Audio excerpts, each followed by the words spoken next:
ભરૂચમાં નર્મદા નદીએ રૌદ્ર સ્વરૂપ ધારણ કર્યું છે। ગોલ્ડન બ્રિજ ખાતે 27 ફૂટ પર નર્મદા નદી વહી રહી છે। અંકલેશ્વરના 14 ગામડાને સતર્ક રહેવા માટેની સૂચના આપવામાં આવી છે। નીચાણવાળા વિસ્તારમાં રહેતા લોકોને સુરક્ષિત સ્થળે ખસી જવાની અપીલ કરાઈ। નર્મદા નદી ભયજનક સપાટીથી 3 ફૂટ ઉપર વહી રહી છે।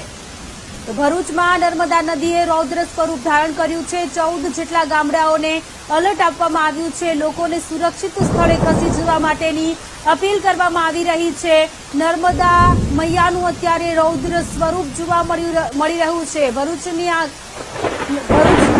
નર્મદા નદીના કિનારે આવેલું ભરૂચ કે જેના ગામડાઓને પણ અત્યારે એલર્ટ મોડ પર રાખી દેવામાં આવ્યા છે। 14 જેટલા ગામડાઓમાં રહેતા લોકોનું સ્થળાંતર કરાવવામાં આવી રહ્યું છે। ગોલ્ડન બ્રિજ ખાતે 27 ફૂટ ઉપર નર્મદા નદીનું પાણી વહી રહ્યું છે, ત્યારે લોકોને નદીના પટમાં ન જવા માટેની પણ અપીલ કરવામાં આવી રહી છે। તો નર્મદા નદીએ રૌદ્ર સ્વરૂપ ધારણ કર્યું છે। ગોલ્ડન બ્રિજ ખાતે 27 ફૂટ પર નર્મદા નદી વહી રહી છે। લોકોને એલર્ટ રાખવામાં આવ્યા। સંવાદદાતા યોગેશ આપણી સાથે જોડાયેલા છે। યોગેશ, લોકોને સતર્ક રહેવા માટેની સૂચનાઓ આપવામાં આવી છે। કયા કયા ગામડાઓ અત્યારે એલર્ટ મોડ પર છે?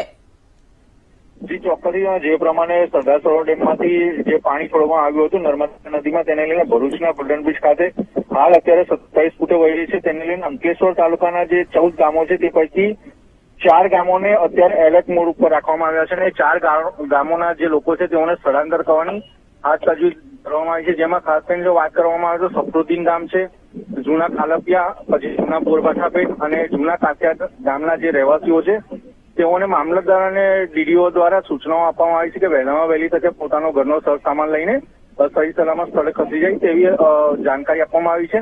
ને અત્યારે ભરૂચ અંકલેશ્વર તાલુકાનું જે સફરુદ્દીન ગામ છે તે સંપૂર્ણપણે ખાલી કરી દેવામાં આવ્યું છે। જી યોગેશ, આભાર તમામ વિગતો માટે।